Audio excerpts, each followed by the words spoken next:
कृष्णाय वासुदेवाय हरे परमात्मने प्रणतक्लेशनाशाय गोविन्दाय नमो नमः। समाधान दर्शकवृन्दहरूमा हार्दिक नमन। धर्मज्योति च्यानल मार्फत विश्व धार्मिक ज्ञानहरू पस्किने क्रममा आज म यहाँहरू समक्ष फागुन महिनाको कृष्ण पक्षको एकादशी, जसलाई विजय एकादशी भनेर भनिन्छ, उक्त एकादशी पर्व भोलि परेको छ।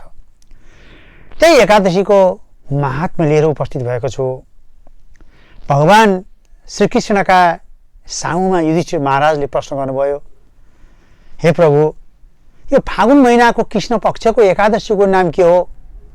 उक्त एकादशीको व्रत पहिला कसले गर्नुभयो र उक्त एकादशीको व्रत गरेर के फल पाइन्छ त्यो मलाई आज्ञा होस् भन्दा भगवान श्रीकृष्ण भन्नुहुन्छ, हे महाराज, फागुन महिनाको कृष्ण पक्षको एकादशीको नाम विजय एकादशी हो। जुन एकादशीको व्रत गर्नाले सबैतिर विजय प्राप्त हुन्छ, यसमा कुनै सन्देह छैन र सम्पूर्ण पापहरू नाश हुने अत्यन्त महत्त्वपूर्ण एकादशी हो। यो एकादशीको व्रत गर्नलाई कसरी गर्नुपर्दछ भन्ने कुरामा म तपाईलाई एउटा आख्यान सुनाउँछु। धेरै पहिलाको कुरा हो, जब भगवान रामचन्द्र सीता र लक्ष्मण सहित 14 वर्ष वनवासमा जानुभयो। वनवास जाँदाखेरि उहाँहरू पञ्चवटी भन्ने स्थानमा रहनुभयो र त्यही बस्दै गर्दा एक दिन रावणले सीतालाई हरेलेर गयो र रामचन्द्र लक्ष्मण सहित सीता खोज्न जानुभयो। जाँदाखेरि अलि पर पुगेर उहाँले जटायुलाई भेट्नुभयो। जटायुको अन्तिम अवस्था भइसकेको थियो। जटायुले सम्पूर्ण वृत्तान्त यस्तो यस्तो भयो, रावणले लग्यो भन्ने कुरा जानकारी गराउनु भयो। त्यसपछि केही पर पुगेर कबन्ध नाम गरेको राक्षसलाई भेट्नुभयो। त्यो राक्षसको वध गरिदिनु भयो रामचन्द्रले। त्यसपछि सुग्रीवसँग मित्रता गर्नुभयो हनुमानको सहायताले र सुग्रीवसँग मित्रता कायम भएपछि सबै ती बाँदरी सेनाहरू सहित जब समुद्रको किनारामा पुग्नुभयो र समुद्रको किनारामा पुगिसकेपछि हनुमानलाई, अब हनुमान, लङ्कामा जान त तिमी मात्रै सक्छौ, तिमी गएर यो मेरो औँठी जुन छ मुद्रिका छ, सीतालाई खोजी गरेर यो औँठी प्रदान गर, नत्र तिमीले उनलाई भेट्न सक्दैनौ, उनले भेट्न चाहन्नन् परपुरुषलाई भनेपछि र ठिक छ भनेर हनुमान समुद्र लागेर उनी लङ्काको बिचमा पुगे। पुगिसकेपछि सीताजीलाई भेटे, सीताजीलाई औँठी प्रदान गरे, सीतासँग भेट भयो। त्यहाँको सबै कुराहरू लङ्का जलाएर उनी फर्के, त्यहाँको सब वृत्तान्त र त्यहाँको अवस्था यस्तो यस्तो छ भनेर हनुमानले रामचन्द्रलाई बताए। अब रामचन्द्रको अगाडि त्यत्रो ठुलो समुद्र छ, त्यो समुद्र नागेर कहाँबाट जाने, कसरी जाने, साह्रै पिर पर्यो, चिन्ता पर्यो। उड्न सकिँदैन, यत्रो सेना लिएर जानुपर्ने छ, ती टाढाको समुद्र कसरी जाने भनेपछि रामचन्द्र चिन्तित भएको देखेर लक्ष्मणले भन्नुभयो, दाजु, अलि पर यहाँबाट 2 कोस पर एकजना मुनि हुनुहुन्छ।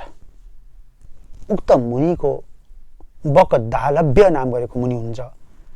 उहाँ मुनिको हामी शरणमा जाउँ, उहाँले नै कुनै उपाय बताउनु होला भनेपछि ल हुन्छ भनेर सम्पूर्ण सेनासहित रामचन्द्र भगवान बकदालभ्य मुनिको आश्रममा पुग्नुभयो। उहाँ गएर दण्डवत गर्नुभयो र सबै वृत्तान्त चाहिँ रामचन्द्रले बताउनु भयो। यसरी मलाई यो समुद्रबाट पार तरेर जानुपर्ने छ, लङ्कामाथि विजय गर्नुपर्ने छ, सीतालाई फर्काएर ल्याउनु छ। आज रावणले यस्तो गर्यो, मसँग सेना छ, तर म कसरी जाउँ त्यहाँ, कुनै उपाय हजुरले बताउनु पर्यो भनेपछि एकछिन यसो घोरिएर बकदालभ्य मुनिले भन्नुभयो, हे महाराज, अब केही समयपछि फागुन महिना आउँदैछ। फागुन महिनाको कृष्ण पक्षको एकादशी, जसलाई विजया एकादशी भनेर भनिन्छ, उक्त एकादशीको व्रत यहाँहरूले सम्पूर्ण सेनासहित गर्नुहोला।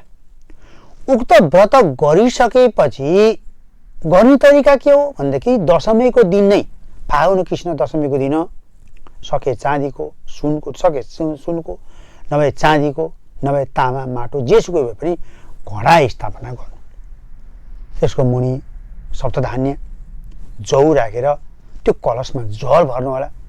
जल भरिसके त्यसमा आँप पिपलको पातहरू हालेर माथिबाट भोलिपल्ट बिहान एकादशीको दिन सबेरै उक्त माथि घडाको माथि लक्ष्मीनारायणको सुनको प्रतिमा राखेर लक्ष्मीनारायणको स्थापना गर्ने र लक्ष्मीनारायणको पूजा गर्नु होला। र रातभरि लक्ष्मीनारायण भगवानको भजन कीर्तन गरेर जागरण गर्नु होला। र जागरण गरिसकेपछि भोलिपल्ट बिहान नुहाइधुवाइ गरेर द्वादशीको दिन उक्त व्रतको पालन गरेर त्यो घोडा र कुनै वेद पाठी ब्राह्मणलाई दान गरिदिनु होला। यसरी जसले विजय एकादशीको व्रत गर्दछ भनेदेखि उसले सबै कुरामा विजय प्राप्त गर्छ। तपाईँले लङ्कामाथि तपाईँले विजय प्राप्त गर्न सक्नुहुन्छ, रावणमाथि तपाईँको जित हुन्छ, यसमा कुनै शङ्का छैन। भनेपछि हस् म त्यसै गर्छु भनेर केही समयपछि उक्त एकादशीको व्रत रामचन्द्र सहित सबैजनाले गर्नुभयो र उक्त व्रतको प्रभावले भोलिपल्ट गुरुले ऋषिले भने अनुसारको घोडा लर ब्राह्मणलाई दान पनि दिनुभयो। र त्यसको पश्चात त्यही व्रतको प्रभावले रामचन्द्र भगवानले लङ्कामाथि विजय प्राप्त गर्नुभयो, सीता मातालाई सकुशल ल्याउनु भयो, पारिवारिक मिलन भयो। त्यसैले यो एकादशीको व्रत, विजय एकादशीको व्रत तपाईहरू पनि यदि विजय चाहनुहुन्छ भने एकादशी व्रत गर्नुहोस् भनेर भगवान श्रीकृष्णले युधिष्ठिर महाराजलाई भन्नु। त्यसैले दर्शकबिन हजुरहरू पनि यदि विजय चाहनुहुन्छ आफ्नो जीवनमा, रोगबाट विजय होस्, दुःखबाट विजय होस्, अन्य कुनैबाट विजय प्राप्त गर्न चाहनुहुन्छ भने यो व्रत अवश्य गर्नु होला। सकेमा जल नपिकन निलाहार र त्यो पनि नसके जलाहार, त्यो पनि नसके फलाहार, त्यो पनि नसके अल्पाहार भनेको छ। आफ्नो शरीर हेरेर गर्नु पर्यो, गर्नु होला। र यहाँहरू सबैमा विजय एकादशीको हार्दिक मङ्गलमय शुभकामना व्यक्त गर्दै आज म बिदा हुन्छु। फेरि पछि अन्य प्रसङ्ग लिएर उपस्थित हुनेछु।